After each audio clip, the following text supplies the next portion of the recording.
What's up, and welcome to another Mograph Mocast. I'm Dave. And I'm Matt, and joining us today is one of my favorite people in the whole world, Mr. Chad Ashley from Grayscale Gorilla. Howdy. And Mograph is a supplement to our site, mograph.com, which is a motion graphics tutorial site with tutorials, plugins, podcasts, and other Mograph stuff.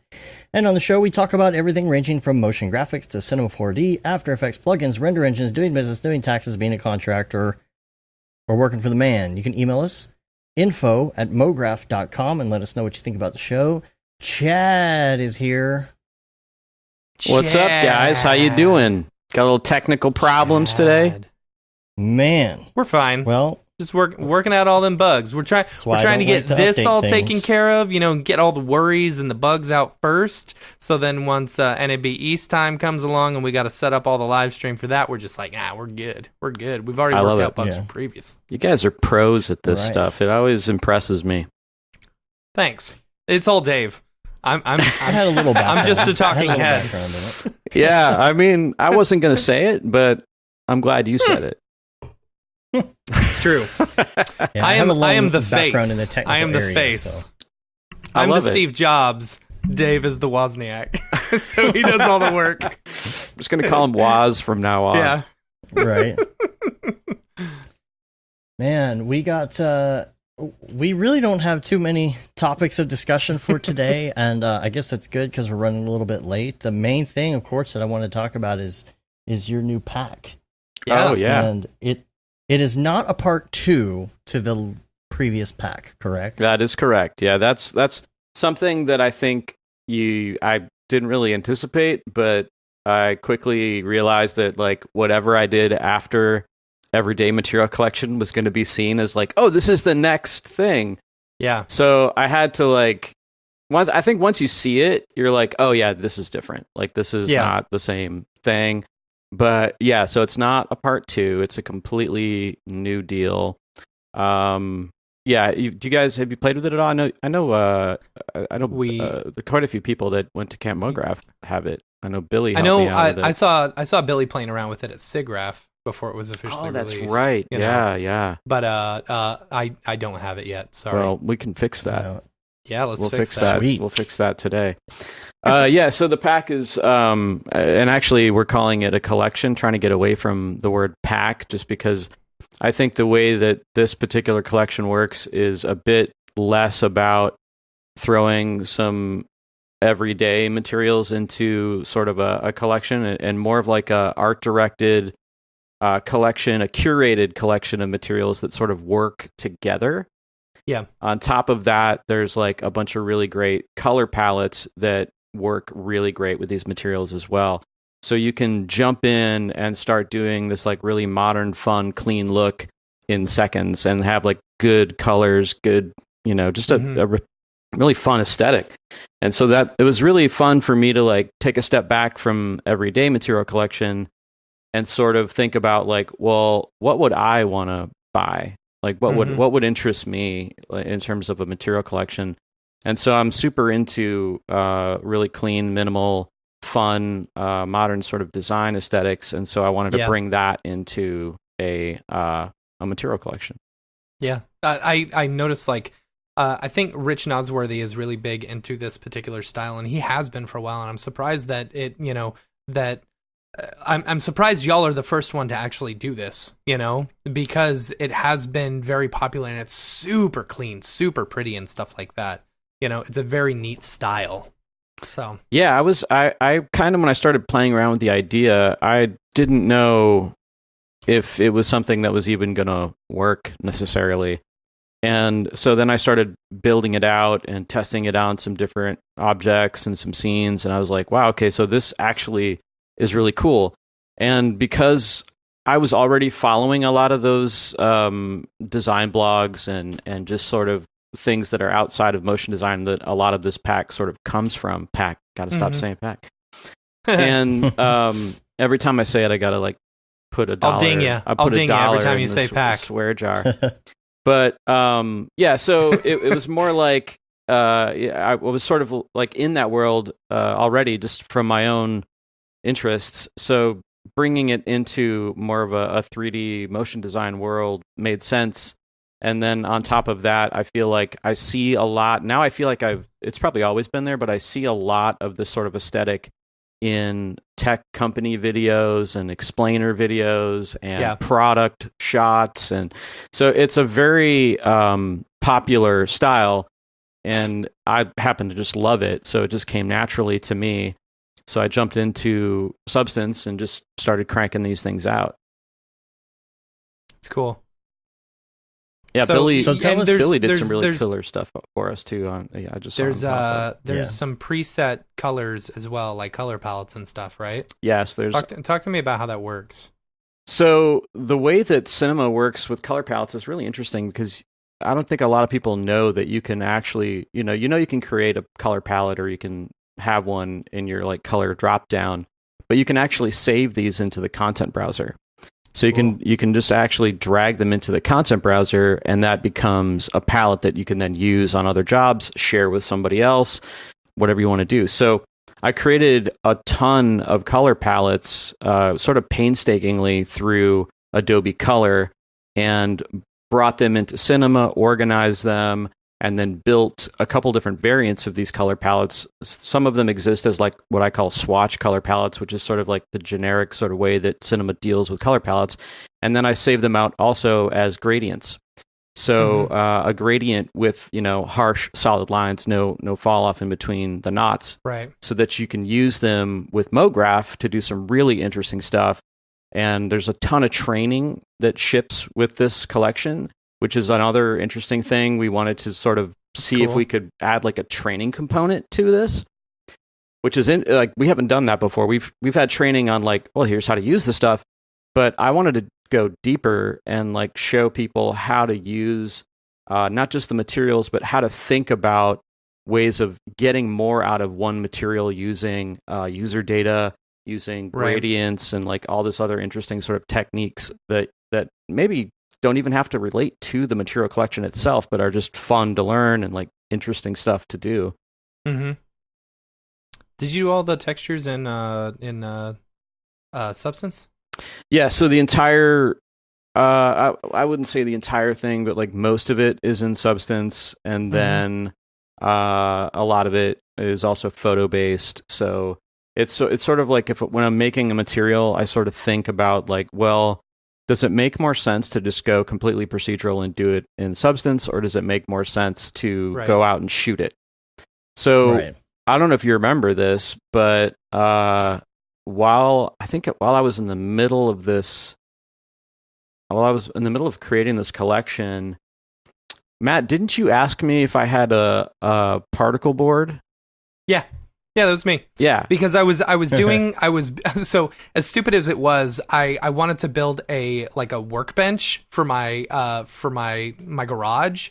And so it's a problem because of knowing 3D is because when I want to actually like see what something looks like, I'll just make it myself in 3D. I did that. I built my entire backyard pool and stuff like that because I wanted to see what it would look like. Then I found out I was thinking too big and it was going to cost a lot of money. But I was building out this, this plywood, wood thing. I was like, oh man, I need some some MDF or some particle board or something. And I hit you up and I was like, yeah, hey, you need to add this. And you're like, boom, done. Did it in like 3 seconds. Well, so that's a perfect example of like how I look at a material and decide which path I want to take. So you said particle board. I happen to have already shot particle board for everyday material collection, but I'd never used it. So it was already sitting in my library. The photos were, and if you look at particle board, it's like insanely complicated. There's like a bajillion little shapes and little things. So doing something like that procedurally in Substance would be a nightmare and would take a really long time. But a photo, you got a good camera, just go shoot it, So I just ended up going not going a procedural route with that one. I just did a photo-based version of that. So that's kind of how I choose which direction to go in. When are we going to get you to do a class on Substance? That's going to be... dude, I've got so many things. You guys are doing all this training now, right? I know, like that. I've got a list like this long of things that I want to teach over on Grayscale Gorilla Plus, and it's just like keeps growing. Like the list just never stops growing, and I don't have a lot of time, so I really got to sit down over the next few months and just really pick what thing I want to do over there. And I'm actually curious to hear what everybody says, like in the chat. Like if there's, I'm debating, do I want to do like substance stuff, fusion stuff, more lighting, like aesthetic lighting type stuff. Like what? Yes. Yeah, I mean, like I want to know, like, where do I start? Where does everybody want? If you could choose one of those things for me to teach you, let me know, because I really need to like start figuring this out. Yeah. I saw how you broke down some of that stuff on the Monday meeting, and did you? I seem to remember in the first pack you said something about you started with photos and then you went to procedural, but you ended up doing more photos in this one, right? This one has actually fewer photos than EMC, because EMC, I would say, that was made while I was still kind of learning the application, learning Substance Designer. And honestly, like, if I could go back, that is so strange. Like, if I could go back in time, and like, I would probably do a lot of those materials differently, but you know, you'll live and learn.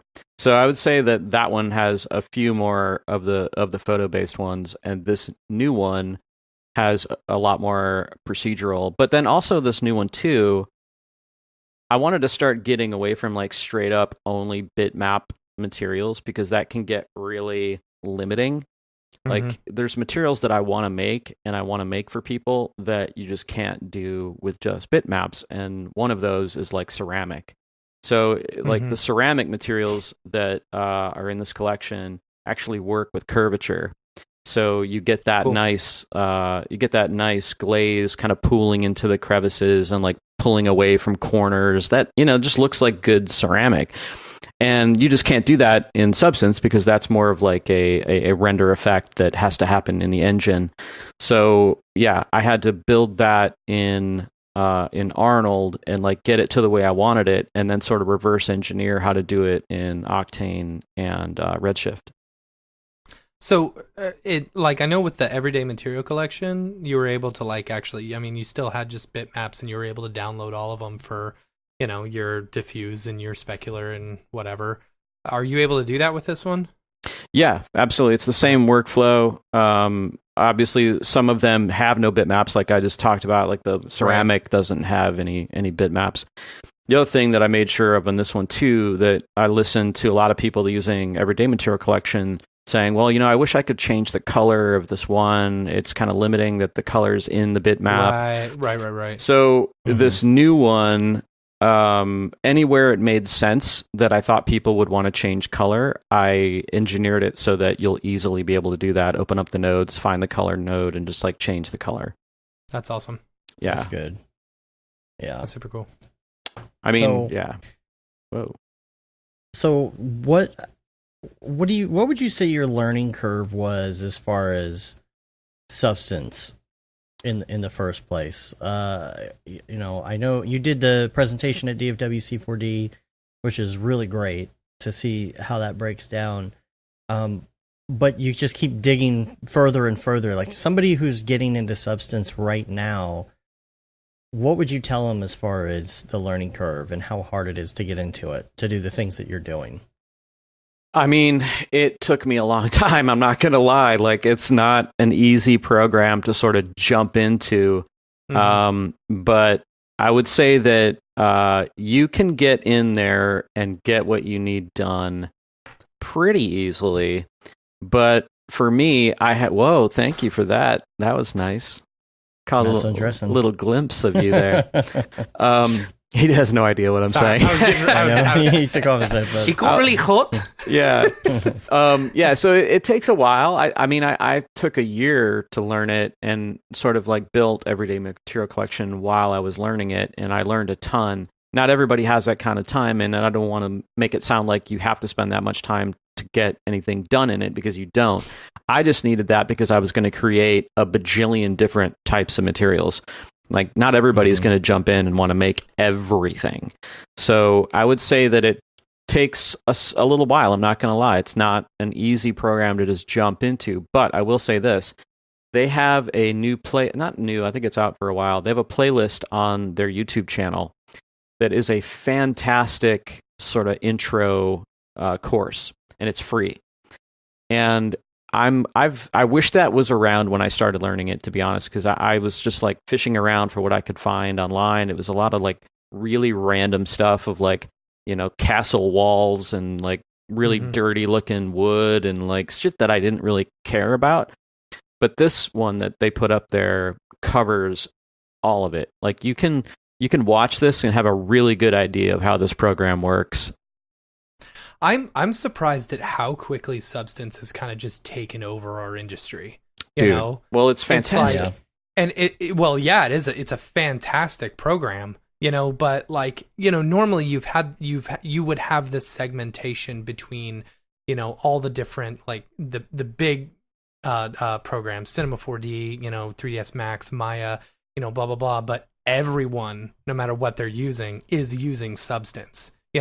When Dave and I did this portfolio review a few weeks ago here in Dallas with a whole bunch of people, everyone who was like Maya or C4D or 3ds Max, whatever, all of them were working in Substance. It's cool. A ubiquitous sort of tool, and it's huge in gaming. It's huge in VFX. The audience that's using it is just enormous, and they're coming from everywhere, which is great. And like, Adobe now is in charge of it. I feel like I was a little bit nervous about that, but I think that they've got Still a really nervous about it. Yeah, we all are, but I think the team... look at the stuff that's going on. What is it, Venezuela or something? Oh yeah. I was reading all about that. Even made it up on Verge, I think. Yeah. So what happened with that? But for people who don't know, there was an executive order. Was it our executive order or their executive order? I don't remember whose. Ours? Of course it is.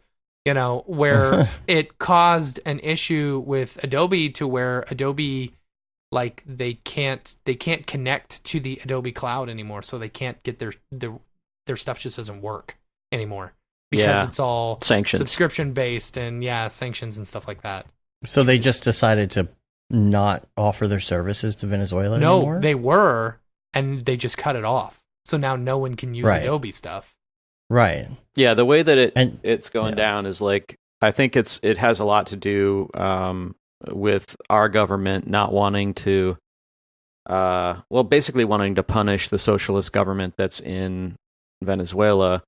And part of the sanctions are actually having to do with software, which I think there were some appeals that were made for companies trying to make software exempt in the sanctions, but it failed, obviously. And so they had to turn off Creative Cloud for all of those people.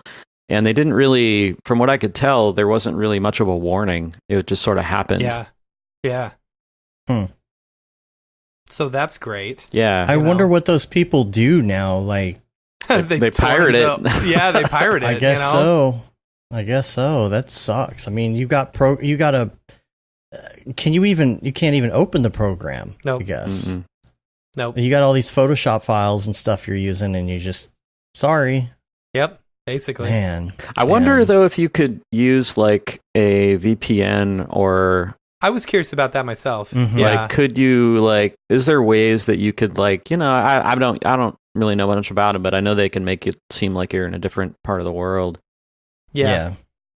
I used a VPN for a while, to do things, and that didn't sound shady at all. Wow. But yeah, so I don't know. I know you can set your BitTorrent to be a different VPN. I don't know if you can do it specifically through your whole computer. I'm sure there is. I'm just not that smart. Were you selling black market guns? That's what you were doing. That was right? it. Yes, I'm for glad. Bitcoin. Yes, for Bitcoin. I had a feeling. I now own 0.0001 Bitcoin. It's like $100. Yeah, I had a feeling. It's just the face. I have that kind of face that says, black market gun salesman. Yep. You got that. Hey, so on your Instagram story or something this morning, you were hinting at a prize giveaway. That's right. Are we giving away prizes? Yeah. Is that why we have more watching live than we've ever had before? Maybe that's why. They're like, we don't want to hear about Camp Mograph. No, we want to hear. Give me the money. Show me the money, dude. Show me the money. That's amazing. Yeah, I'm going to give out Modern Surface Material Collection at the end of the show. And so you better be sticking around and ready, because I'm going to ask a question, and the first person to answer it right in the chat will win the prize. Oh, snap.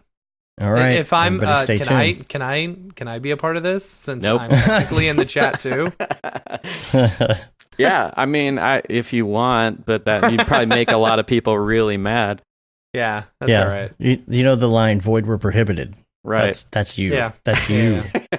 We're void. Just make it an old school Simpsons reference, and we'll be fine. I thought about doing that, but I'm gonna do something a little bit different this time. I'm not even gonna tell you what I'm gonna do, because I don't want anybody trying to figure it out. So it won't be Simpsons related, though. I will tell you that. Okay. It's a shame. All right. How's GSG plus? It's GSG plus, right? Grayscale Gorilla Plus. Yeah. How's that going? It's great. Yeah. Yeah. It's we have we have some pretty big announcements that we're going to be talking about on our podcast, which I think will be out by the end of the week, hopefully. Cool. And I think you'll want to hear about what we're going to talk about. It's going to be pretty killer. Pretty killer. Cool. Sweet. Your own 3D animation app, right? Yeah. Yeah, we whipped that up. It's no big deal. Yeah, just real quick. I just did that in my spare time, Well, according to our Look into the Future episode from 2 years ago, Mograph.com buys you guys at some point. So Brograph.com. Yeah, technically Brograph, Yeah. So apparently, I guess it's somewhere in the next 10 years we switch back over to Brograph. I guess. Well, I mean, terrible marketing move. Yeah, I'm waiting for that check, guys. Let me know. Yeah. Let me know. And we'll get right on that. But yeah, I don't know if you guys knew this too, but with Grayscale Gorilla Plus now, you get the Modern Surface Material Collection. I saw that. That's cool. Mm-hmm. Yeah. It's very cool. Yeah. So someone was just mentioning that in the chat too, which is cool. Did you have any problems? You had to make this for multiple render engines. Yeah. Which cannot be easy. No, it is not easy. So it's hard. How did you go about all of that? What's the first round workflow? The Everyday Material Collection, I always do my first round in Arnold because that's my favorite, and I just love it, and I can just get in there and bash everything out really fast. And then when I needed to go to Redshift and Octane, I'm like, dude, I can't do this by myself. There's 350 friggin' materials in this. Mm-hmm. So I recruited Liam and Billy to help me. Liam was doing the Octane conversions. Billy was doing the Redshift conversions. I'm sure Liam loved that. Oh, man, yeah. He and I had some really good conversations about that program. But that one was a bit easier because it was largely bitmap based, right? So it's just plug in the bitmaps to the right spots and whatever. But this newer one was a bit more difficult because we're doing some stuff that are that's shading specific kind of stuff, like curvature and stuff like that. So that needed to be figured out and try to make it match as close as possible and pick. And there's a bajillion versions of Octane. I don't understand their versioning system. It just, I don't understand it. There's Octane 3, Octane 4, 2019, 2018. And it's I don't know what to do here. So we think about it the way I've heard about it. Think about it like Windows, right? You've got Windows 7, you've got Windows 8, you've got Windows 10, right? Okay, yeah. So they're all continually updating. Windows still gets updates, until they discontinue them. But they are their own individual version, and that's the way that I've that's got to be a nightmare for them to try to maintain these So anyway, we decided we're going to support 2018 and that whole what do you call it? A fork in their development? Yeah. I mean that makes sense. It's like a fork in their development. That roadway. Yeah, because Something I like that, think yeah. from what I could gather, like that was the roadway that they were going to be putting the most effort into. Like, right. So like that four seemed like four a good was one. basically the last free upgrade from version 3 or Right. something, and then you had to, their new one is 2018, 2019. I don't know what they're calling the next one, whether it's 2020 or not. Yeah. And they recently like broke some stuff with materials in 2019.1, but actually they were super cool. Like I got onto an email chain with a bunch of them, and they were trying to figure out what it was, and they just released the fix for it. So I think it's 2019.1.1.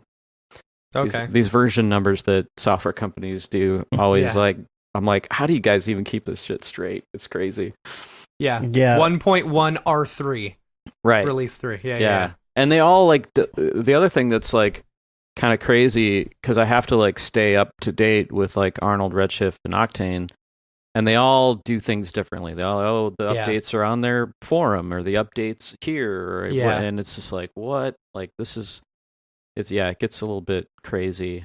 But yeah, it's not like, I'd say that Octane was probably the hardest one to convert for, because they just have such different ways of doing things. Yeah. And then they don't have a layer. They don't have a layer node, like a layer sRGB or a layer RGB node. So do they not in the new versions? I think the new versions in the future are supposed to have it or something. Yeah. Well, not to worry. Was talking about that. I thought 2019 had it. No, I don't think it does, but we do in MSMC, because Liam had an OSL shader. Oh, rad. Yeah, so cool. So it's in there, so you can use it. So buy this, and then you got your own layer thing that you can steal from, right? Technically, I think that's like you can get that from anywhere. I think it's Liam might even be able to like it's sort of a janky solution, as Liam was saying, but like it, and that's like the other thing that sort of annoys me too, is like when companies, I'm going to get on a soapbox for a minute. I hope that's okay. Sorry. I think people lean on OSL to not have to develop their own features, which I think is like pretty lame. I understand why, but at the same time, I don't think you can lean on OSL to bring features to your renderer. I think that should be on you to do that, especially if it's something. It's like Adobe not updating any of their, not updating After Effects for barely anything, but just being like, just use plugins. AE Scripts has this handled. Yeah, everyone can just use AE Scripts, right? And I mean, I get it. Like all these features take money and time to develop, and I totally understand that. But at the same time, I think that there's some core features that are not in some of these renderers that should be, and I want them to be developed by the developer, not by some OSL third party thing that you got to like worry about. Like, oh, does my render farm have that OSL on there? Oh, how do I like? And so it's just, there's just certain things that I think are fine as OSL, but then there's things that I think should be actually built in to the renderer.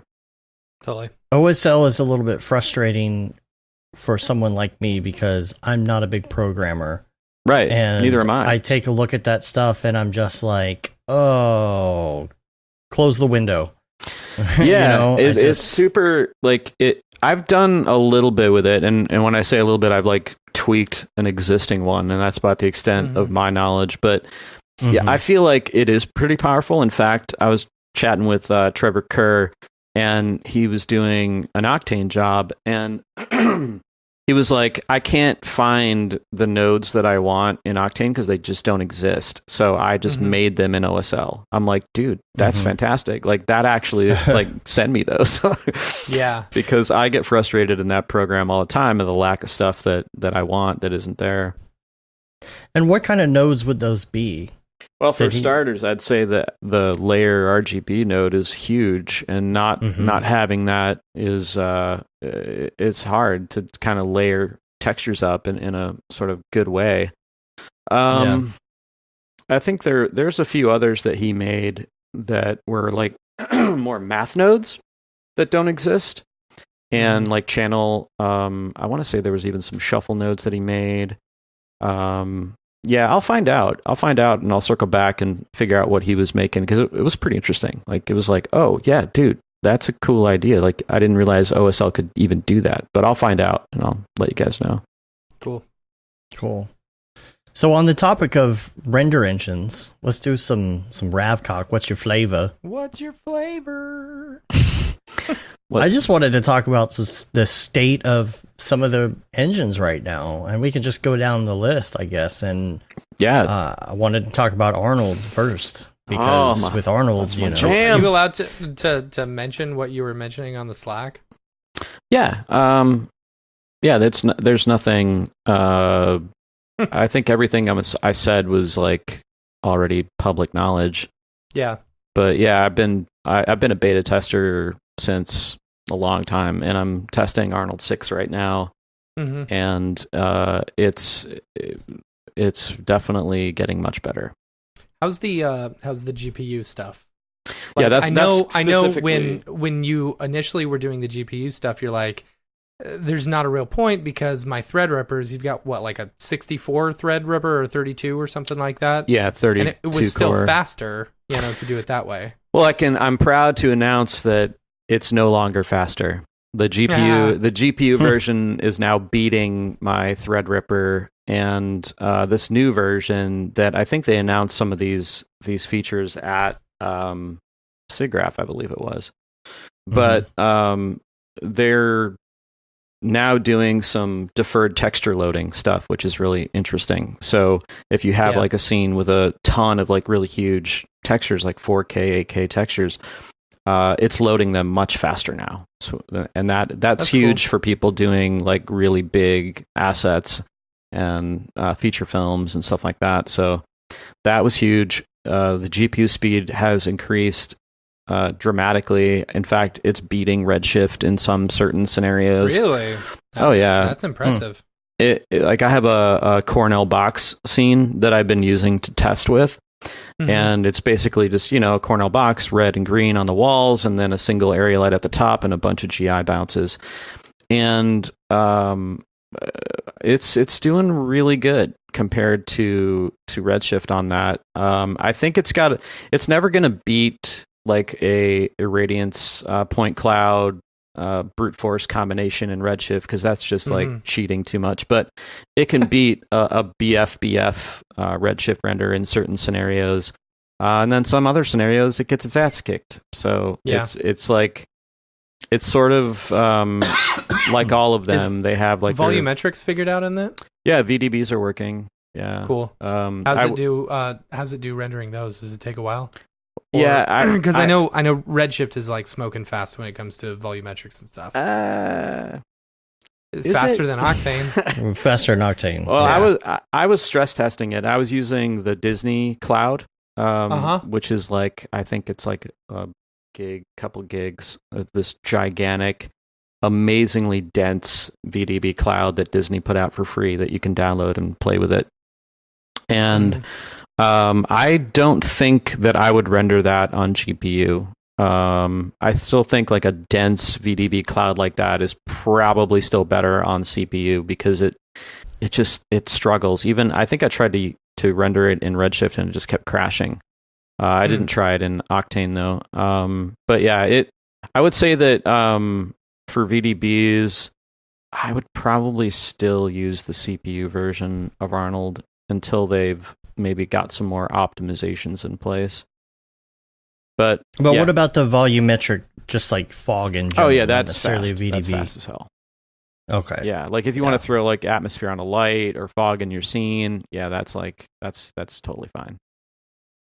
Cool. But the fact that you can swap between like while the IPR is going, you can literally change from CPU to GPU without stopping, and it'll just keep. That's cool. It'll keep refining. So that's actually pretty rad. Like if you're in a situation where you're like, GPU just doesn't make sense for this, I'm going to switch to CPU, and like you don't even have to like restart. You don't have to do anything weird. You can just swap. Yeah. And is it 1-to-1? Is it looking exactly 1-to-1? Yeah, it's 1-to-1. I think that there's differences in how it samples. So you're not going to, I wouldn't recommend like trying to render 30 frames on CPU and then the next 30 on GPU, because to get 1-to-1 on a sampling sort of like perspective, you would have to, your CPU version would have to have a shitload of camera AA samples, and it would just like, it would just take forever. It's no point in doing that. But from like a look perspective, there's no difference. Cool. Features, I think they're like hovering around the 85% feature parity right now. But their main goal right now is to get that to 1-to-1 in terms of features. Cool. Yeah. When did they release 5?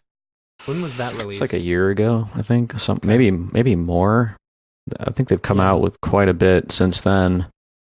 But yeah, it's definitely improving, and I just love the fact that you can switch back and forth. So I can like render on my GPU doing look dev, and then throw it to PixelPlow CPU and take advantage of like their huge, awesome farm that's cheaper than a GPU farm.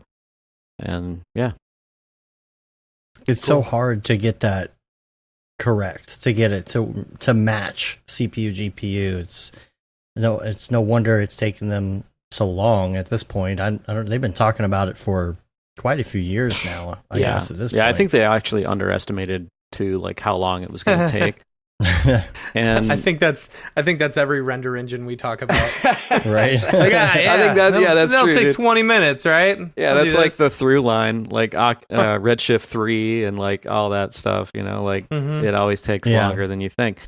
I will say though that like I'm really happy that they're not saying that I'm really glad that they put the beta tag name on it, because I think that had they said like, oh yeah, this is it, check it out, here it is, production ready, yeah, and then everybody would be like, this is trash, like it's crashing, it's slow, whatever. The beginning of that renderer on GPU was not good, and so by putting that beta name on it, it sort of like forces people to think, oh, maybe I shouldn't use this in production. Yeah, right. Yeah, there's so many products that come out like that and they're not ready, and everybody gets upset at them. It's almost like it's almost like these games that come out. You got one chance. You got one chance to like wow everyone, you know. And if you don't get that right, then you know, you're gonna lose out. Yeah, it's like the gaming industry, because they will come out with games that aren't ready yet. You know, they're like, we'll just do an update later. You know, it used to not be a thing, because if you had to have a gold master, it had to be right. Yeah. You know, there was no update later. So people have gotten used to just throwing stuff out there that's not ready for prime time yet. Yeah, so and I think when good. you're dealing with a renderer like Arnold that is like in so many movie studios and it ships with Maya and Max, that it's under way more scrutiny from like a bulletproof production sort of perspective. Like they can't release janky features or crashy stuff because there's, you know, gigantic studios that are depending on it completely. So yeah, they have to be more careful, which is just I'm glad they do. They don't release updates unless they're bulletproof, and I really respect that. Yeah. Yeah, that's good. That's good. You know, we talked about that, not this yearly have to update and release type thing, you know? Right. I guess. And like Adobe does. Yeah, I'm not, the whole thing of like updating. That's the other thing that frustrated me about Redshift too, is like the constant updates. It was like, well, it's slowed down now. I'd say like it's pretty manageable now, but for a while there, it was like, this is not like, we don't need a version every 2 weeks if it's gonna crash or not work properly or whatever. Like we can wait a month for it to be stable. It's all good. Yeah. And we talked about Octane a little bit, but what about Redshift? Do you still use Redshift besides making your packs? Do you use it for anything else? Yeah, I'm sorry, I said packs collections. No, it's all good. Yeah, I use it. I sort of like, I use it mostly for stuff that I just need to do quickly, or sort of like the more motion design, shiny type stuff. And I tend to like use it for logos and title work and shiny, like I said, shiny stuff. And then I use Arnold for like more of my filmic photoreal type of stuff. And which I used to use a mixture of Octane and Arnold for that, but now lately it's just been more Arnold for that. I haven't really played with Octane that much lately, except for to test materials and stuff, but I still think that renderer probably looks the best of all of them. But yeah, it's just the features. I'm just can't deal with the lack of features. Dave, I just put a link in there. Will you add this to the links? Because this is a freaking fantastic link. What is it? Give me some context here. It's the real fake cameras of Toy Story 4. Oh, yeah. Did y'all see that? Yeah. Dude, that like brings a tear to my eye. It's like, oh, people really care, you know? Yeah, no, that stuff is so great. Dude. Yeah. Actually, there was a person on Reddit who was like, who actually worked on that scene, the one that they were breaking down, you know, talking about how he actually did it, you know? And it was like, so happy that someone noticed, you know, their work, you know, because it's such a, like, I mean, we can basically do anything we want in 3D. Why would we replicate, you know, like a real life camera and stuff like that, you know? But I don't know. Well, here's the real, cool. If you haven't checked it out, go watch it. But the question that I have for you guys in the audience is, do you think that effect was in camera or in comp? Oh, it was in camera. It was in camera. He had to specifically change the code in whatchamacallit? RenderMan? In RenderMan in order to like get it correct. It's very cool. I love that, but man, that could have just been done in comp. I know, it really could have. Like really the production artist in me is like, really? Yeah. But I love that they did that because that is pretty amazing. Yeah, so this they also talks about virtual cameras. Like I had a virtual. No, this camera is talking is about like this particular part right here is talking about Billy. We're talking about the split diopter focus thing. Yeah. So this one is talking about what you're watching right now is how the guy actually came up with like using handheld stuff so that you can mimic that real life camera movement and camera shake and stuff like that.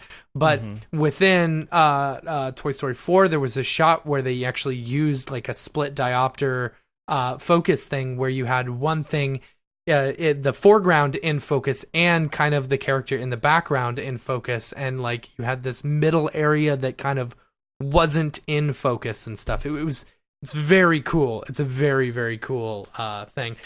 And they're talking about like the that they actually made anamorphic lenses in Toy Story 4, and you can tell because of the bokeh in it was like oval shaped instead of like circular.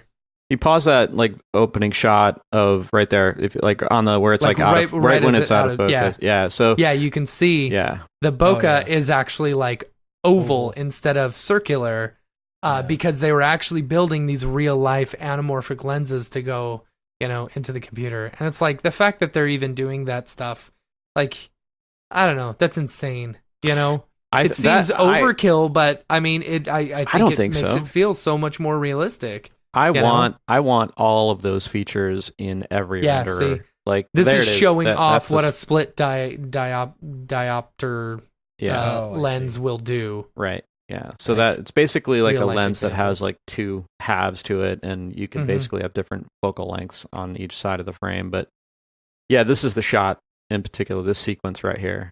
I loved that, and they talked about like creating a different, that shot right there. So you kind of see the blurriness in between and stuff like that.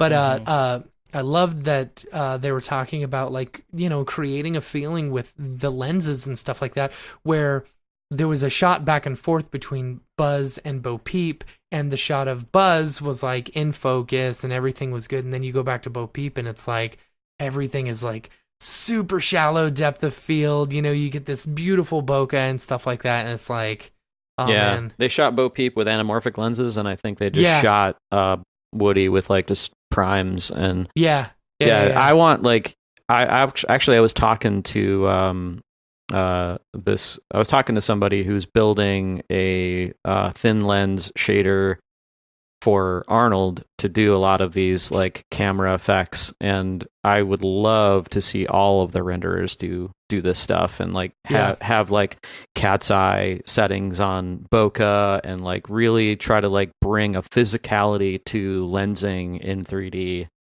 Mm-hmm. That would be killer. Yeah, Billy was saying it was assigning the focus distance per pixel for it, so he had to actually go through and change the code and stuff like that. It's very cool. That's awesome. Very cool. You do that with OSL. I mean, maybe. I don't know well enough, but yeah, I think I think you're going to start to see a lot of like these camera lens tweaks in 3D. Yeah. It's going to be dope. Super dope. You kind of do the Redshift Arnold thing because you were saying Arnold has that more realistic feel. I think there's a lot of people that are Redshift Octane people that kind of do the same thing. Yeah. Yeah. If I need like, I don't know, if I need quick clean renders with a big scene, I'll go Redshift. If I need, super photorealistic quick renders, with not a huge scene, I'll go Octane. Yeah, that's almost the exact same workflow that I use. Yeah. But I don't. I tend to use the Arnold because the Arnold because of the features. Then I can just like I don't have to like struggle with the shading. I know how to get that to do what I want it to do. So, like we were saying before we got chopped up, Mograph.com is buying Grayscale Gorilla. No, not me. Inked the deal. Yeah. Yep. So all hail Spider Lord. Yeah, whatever that thing is. Sure. All hail Spider Lord. We are his eyes. Let him embrace us with his 8 arms. Nice. His cold embrace. So I'll just have to finish off the show on the webcam mic. Oh well. I got some maintenance to do the rest of my afternoon apparently. Because we got another show tomorrow. Yep. All right, so let's do this. Let's talk about some links real quick because I have no idea where we were or what we were talking about. I think we were talking about the link, that one link with the Toy Story 4 stuff. We're talking about that's right. Cameras and rendering and Octane for photoreal and Redshift for not photoreal and that's right. I know what I was going to ask you. I was saying that people are very, very much like Arnold Redshift people or Redshift Octane people, I think, when it comes to that, because they kind of do the same thing. Yeah. There was this post that Smearballs posted the other day. I love that one. Oh, yeah. Did I show you what I replied to him with? No, what'd you say? Oh, dude, let me see if I can find it. Did you reply in Twitter? On Twitter? I could probably find no, it. I hit him on Instagram with it. But I'll send you this image really quickly here.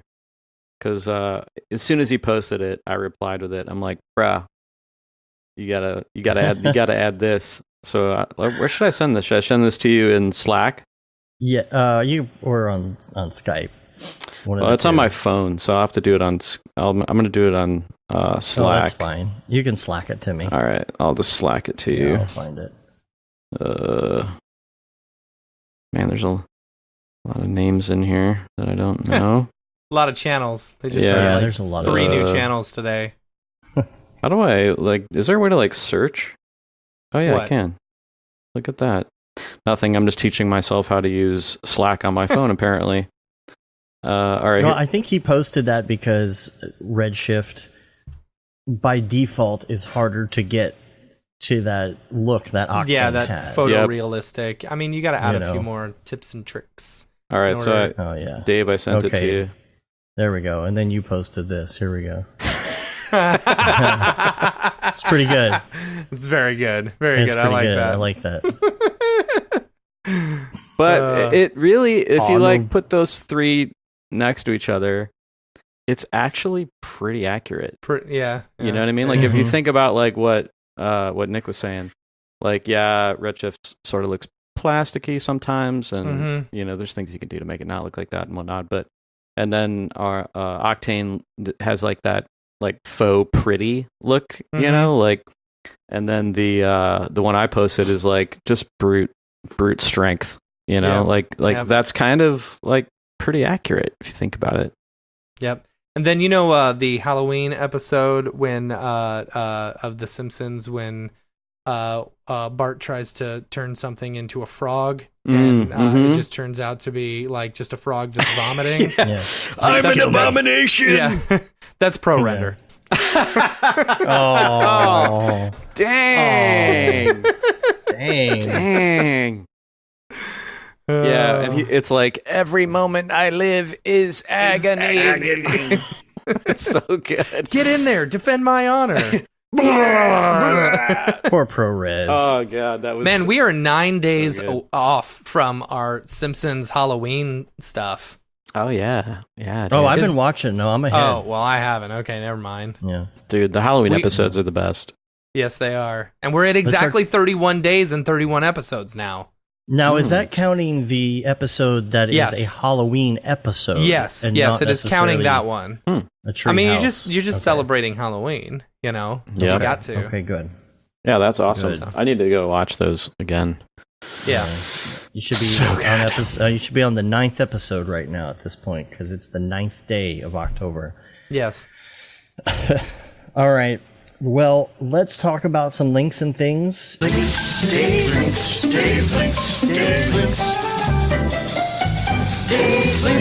And I feel like we're gonna push our luck if we try to go much longer. Yeah, right. Welcome to our 40-minute episode. Welcome to my personal tech hell live on the internet. All right. Let's talk about some links. NASA released a 3D map of the moon for CG artists. Oh yeah, and that's creators. cool. That's super cool. Yeah. I haven't looked Yeah. at it. Have you looked at it? I saw some people were working with it on the Octane group. That's cool. I think you can Facebook see the the other day. footsteps on there. It's pretty Really? high res. No, I'm just messing with you. Oh, I was about to say. I thought they lost track of the footsteps or something like that. That'd be pretty funny Ow. if you could fake it though. Yeah. Yeah, that's. I don't think there's enough VRAM to load a texture that big. Yeah, probably I not. think you might have. Yeah, but I mean, you could like, I don't know, do like That's a lot of out of the Google core. Map thing does, where it just gets sharper and sharper. You know what I'm Oh saying? yeah. See, now that's maybe. something I want to see integrated into render engines a little bit more, like the LOD for stuff, textures. Yeah, Yeah, that would be pretty cool. that would be really nice, and it can load it differently depending on how close you are to save you VRAM. Well, that's how See? mip mapping works. I mean, they're doing that now to a certain extent. I think that's just inherent. But yeah, I feel like some level detail would be nice. Speaking of game engines, who here has been messing with Unreal? Haven't I time would to like time. to. Have you been playing with it? I want to so badly. I've been thinking about it more and more, and the more stuff I see with it, the more I'm like, oh, okay, like this is something that could be how everybody finishes one day. Like you're just animating in whatever program, and then you're rendering and doing all your finishing in Unreal. Like that could totally be a thing. Yeah. Interesting. I'm gonna try to learn it this year, I think, or maybe next year. Yeah, I think it's something I'll important. give you to know. $20 if you do. Done. That's a deal. See, I'm already sponsored to learn it, so now Yeah, there you go. It's all good. There you go. I'm gonna learn that. What's up, Bob? Hey, thanks for Bob Walmsley. sponsoring Camp Mograph. Y'all are amazing. Mm-hmm. I love Bob. Appreciate that. Yeah, His voice is so silky smooth. so smooth, so soothing. Yeah. All right.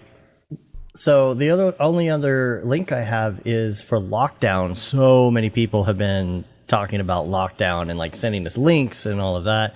Chad, have you seen Lockdown yet? No, what's that? Oh man. Is that I'm the gonna new load this up so you new can Body see. Count album? This is the new hotness right here in tracking. And it's Oh on yeah, AE yeah, scripts. yeah. I have seen this. Yeah, is that the one with the like rhino and like? Yeah, dude, that's awesome. Yeah, that's super cool.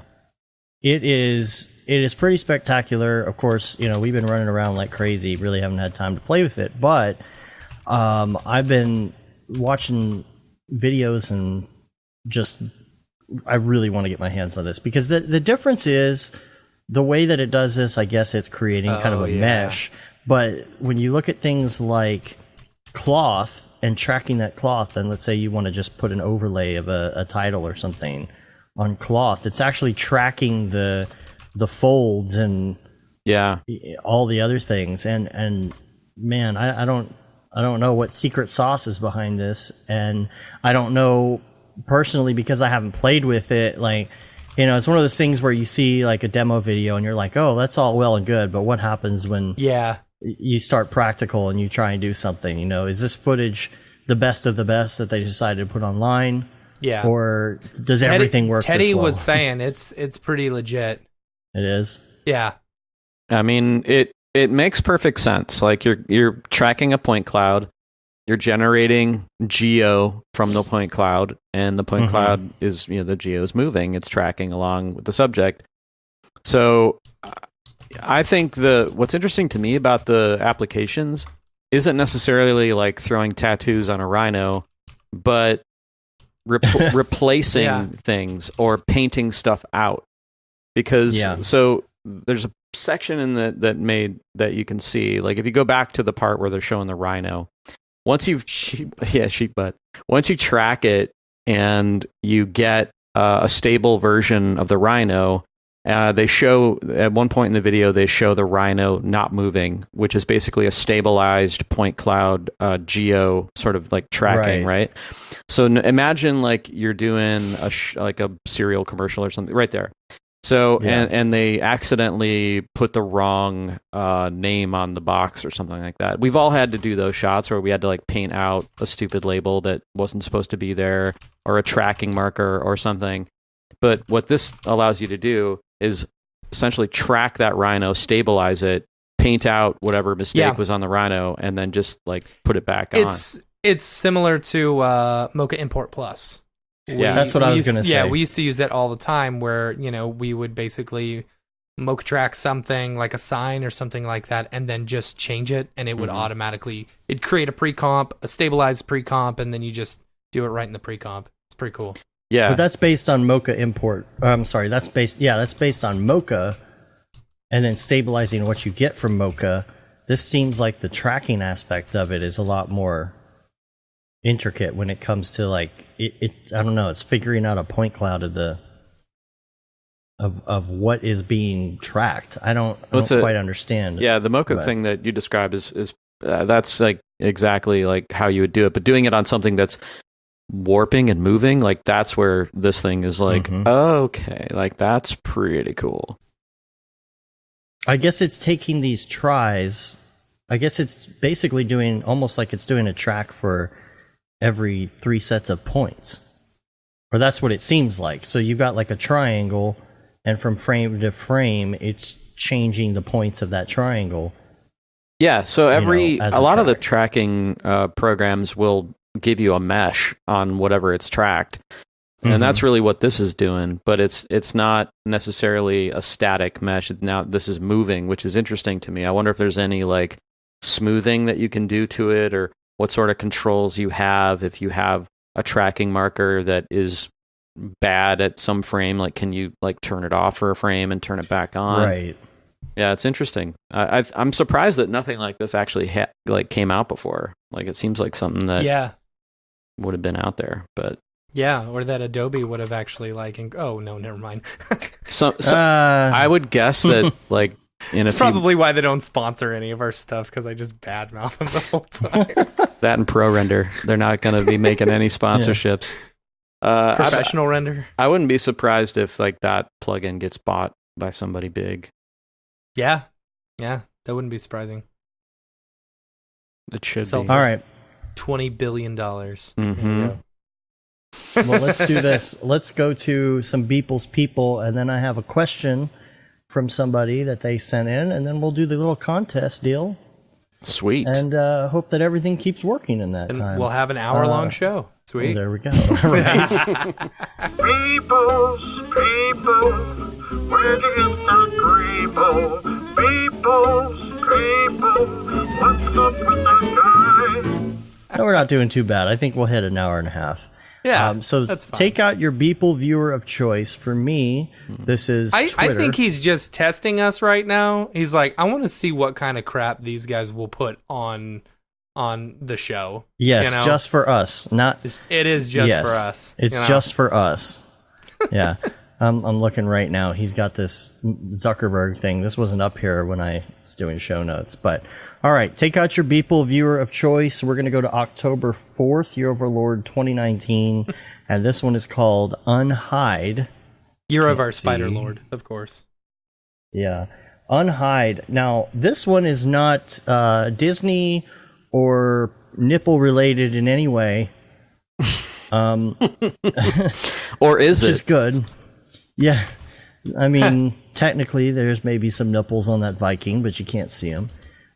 He's doing some medieval stuff recently, which I'm digging, and I don't know what he's using for this painted effect, but it sure looks pretty. Oh, I was looking at the Facebook swinging boobies one that he just posted. So weird. I'm like, what are you talking about, a Viking, dude? I don't see a Viking in here.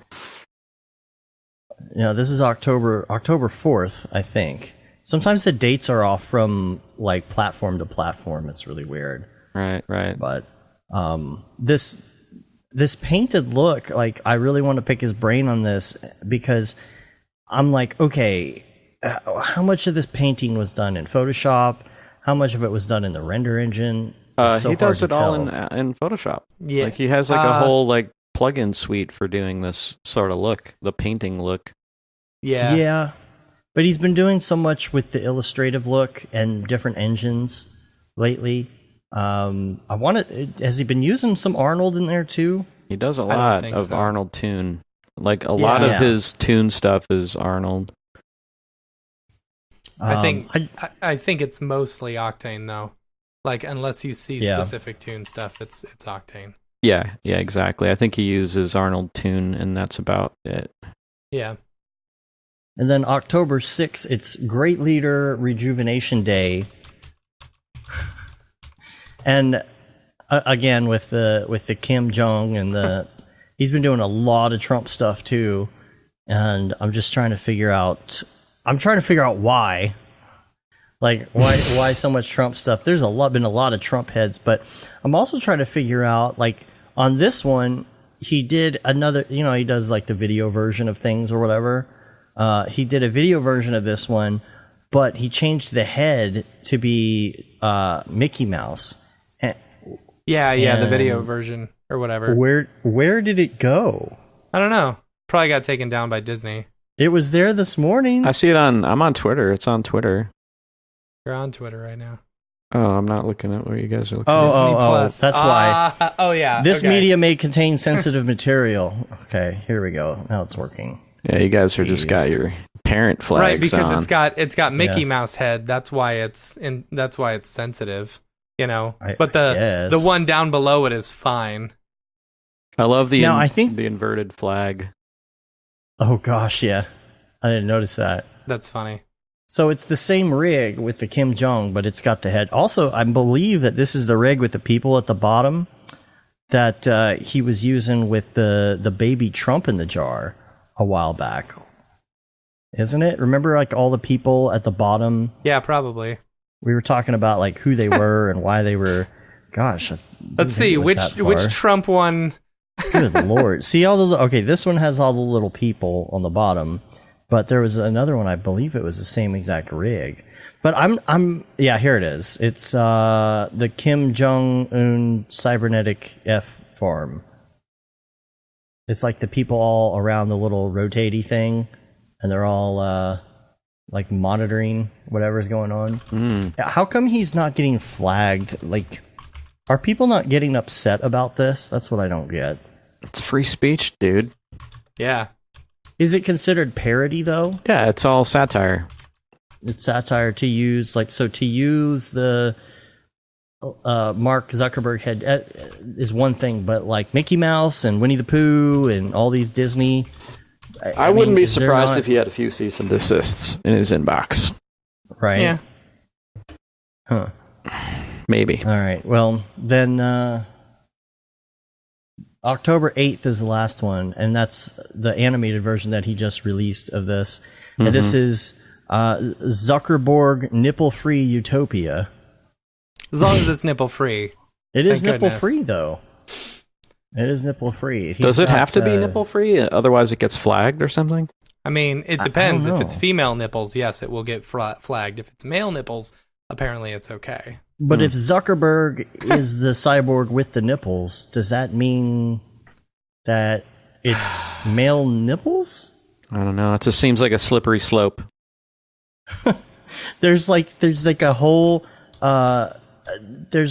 legislation that needs to be written on these specific topics of what you can and can't do on the internet, I guess. I don't know. Yeah. We're going to have to ask this guy what's going on with this next time we see him. Next time he's on the show. We had a story before about what was going on, and now it's just kind of like, I don't even know how to relate this to the story. Is this another universe? Is this a different Beepleverse? Yeah, I don't know. I mean, are you guys going to go to Control Z? You can go ask him. Yeah. I mean, We've asked him multiple times. He has no answer. Oh, no? I don't know. I'll ask him right now. What's he doing? Yeah. Are you going to Control Z, Chad? Yeah. I was going to go, and then I thought it was on the 19th, and it's not. It's this Friday. And then I was like, I was traveling so much with the Maxon stuff and other things that I decided not to go. Are you going to go to the Colorado Maxon? I've been hearing that one's going to be pretty cool. Yeah. Yeah. And I'm sort of thinking I might go, but then I'm like, is there going to be a party or anything, or is it just going to be the roadshow thingy? We will make a party. We will have a party. Mm-hmm. Okay. Because we'll be there, the REFs will be there. I don't want to go there and People will be there. Sitting around and no party. Because if I see you guys, I'm going to want to party. So, I think there'll definitely be a party. All right, then I'm probably going to go. You should. Cool. All right, well, let me get to this question before we take another technical dump here. And this is from Julian, and cannot pronounce your last name. I'm sorry, I'm really bad at that. Zylinski. I think I'm pretty close on that one, though. All right, the subject is... And hopefully this makes sense here. The subject is how to price licenses. And I was like, okay, I don't quite understand, but okay. Hello, guys. I am Julian from Germany. First off, big thanks for doing your podcast. I already learned so much from it. You guys rock. My question, I recently got an inquiry from a client who wanted a quote for a 1-year license and a perpetual license for my work. I honestly have no idea how to price that kind of stuff, and it would be greatly appreciated if you could answer the question on how to price a license somehow. So what I'm getting from this is this person did a piece of work, and someone inquired and said, I want to use that piece of work for something. The absolute get as much money as they possibly can for it. I mean, honestly, find out what their budget is, and if what their budget is for wanting to spend it is, just say, I don't know, what do you guys want to license this out for? How much? And then, whatever they say, raise it 25% or something. Because I don't know. A good example would be Beeple is working on something, right? And Louis Vuitton comes to him and says, hey, we'd like to use some of your work for our clothing. Right. And he's like, okay. And he presents them with the number. So, and then a perpetual license, I don't even know. I mean, I guess you could just say year over year. Seems like that would be the way to do that. Once you establish what a year is, unless they want to do a buyout, it seems like a buyout would be a professional license. I mean, I'm pretty sure Louis Vuitton actually owns that artwork now that people did. Those dailies, they own those. They bought the full rights to them. Right. Right. So Billy was just saying in the chat that I was going to suggest as well is Joey Camacho has a company specifically made to help artists navigate the licensing of their work. And oh, that's cool. Yeah. So if you're a daily person that's getting some traction and you're getting approached, like if you go check out what Joey and his company is doing, it's a cool idea. Yeah. Yeah. Licensing platform for advanced digital creators. There you go. Avant Form. Yeah, maybe that's a good thing. If it's perpetual, it's almost like, you just charge them what you would charge to do the actual work, it seems like. But as far as licensing, that's such a hard one. Yeah. Yeah. But yeah, this looks like a really good resource. The world of digital art is in demand and ready for a licensing platform that caters to the needs, pricing, and support of advanced assets. Avant Form is a collective of industry veterans looking to promote your work to the world's top leading brands, bring fair market value, and create a search experience customized to help clients discover and license your work. That sounds right up your alley there. And you know what? I believe I have seen this before, because I'm recognizing some of these people on this site. Philip Hodas, who does like the rundown, like Pac-Man, and I think he did like McDonald's and some other things, like rundown restaurants and stuff. Beeple's on here. Joseph Bashira, Kid Mograph. So it really looks like this is a great resource. I think that would be a really good first place to start if you're looking to do that. So yeah. Good luck. That's a cool gig if you can get it. Basically, getting paid to make the stuff you want to make. Yeah. James in the chat said it'd be cool if you could break down one of the materials. We are recording for audio, so what I would say though is you were on the Monday meeting not too long ago, and you did a little bit of breakdown on that, which is great. And so make sure you check that out. I'll try and put a link to that in the show notes as well.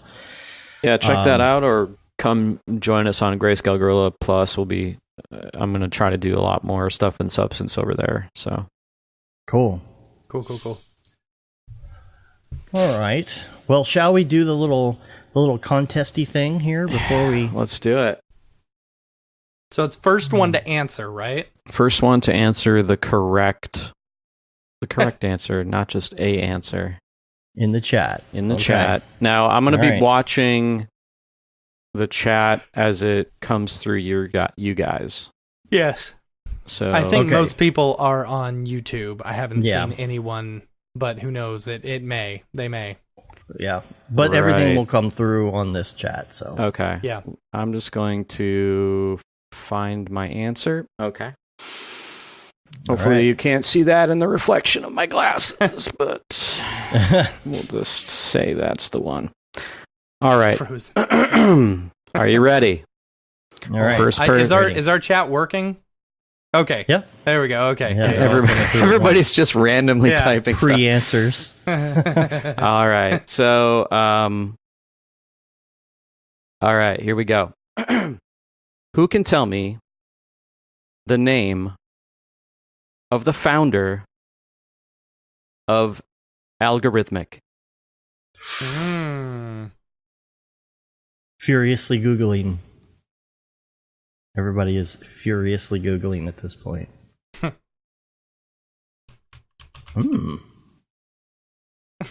Adobe. And I misspelled Johnny Adobe. It too. Ad Bowie is what I said. Ad Bowie.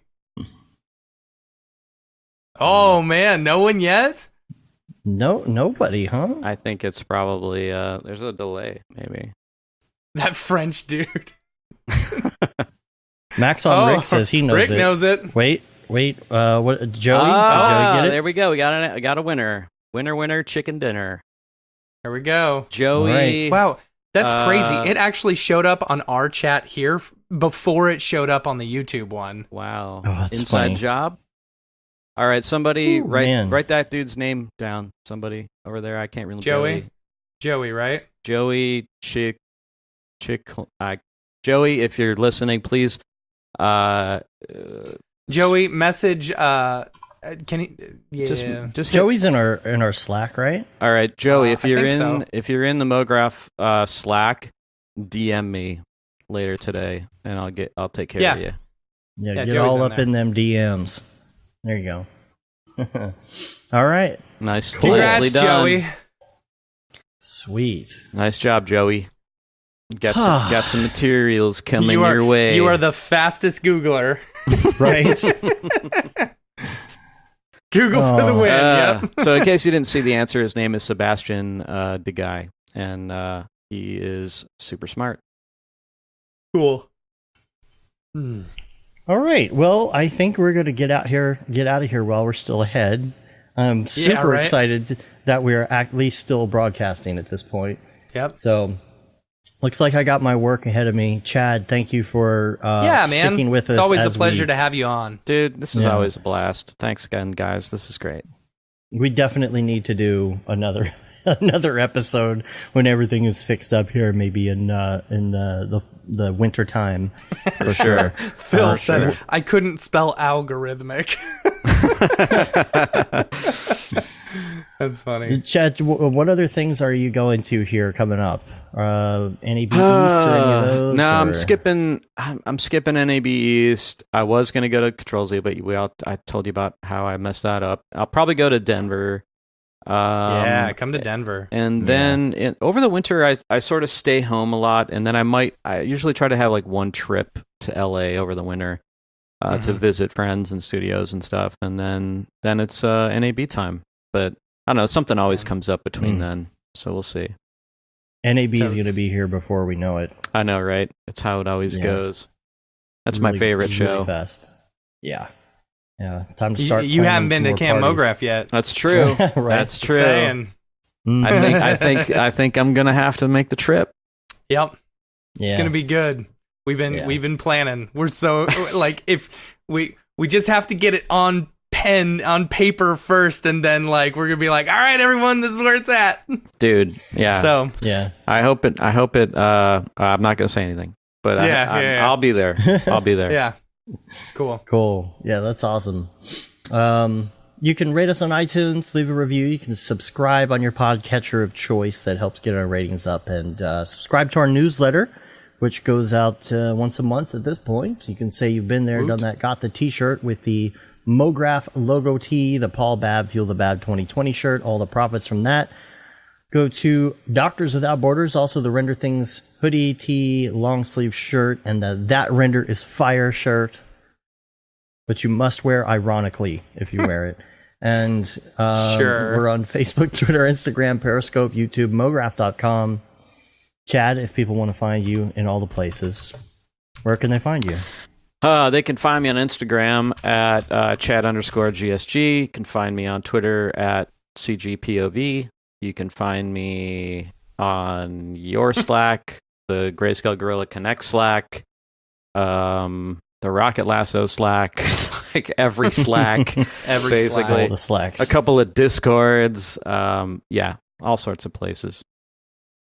Cool. All right. Well, we're going to get out of here. Until next week, I'm Dave. And I'm Matt. I'm Chad. Have a good one. Later, yo.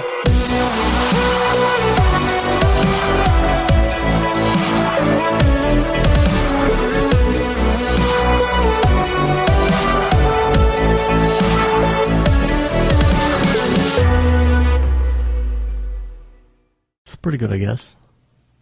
Mograph.com, an online resource for motion graphic artists. Start your week with the Mograph podcast. Industry news, interviews with your favorite artists, and terrible humor.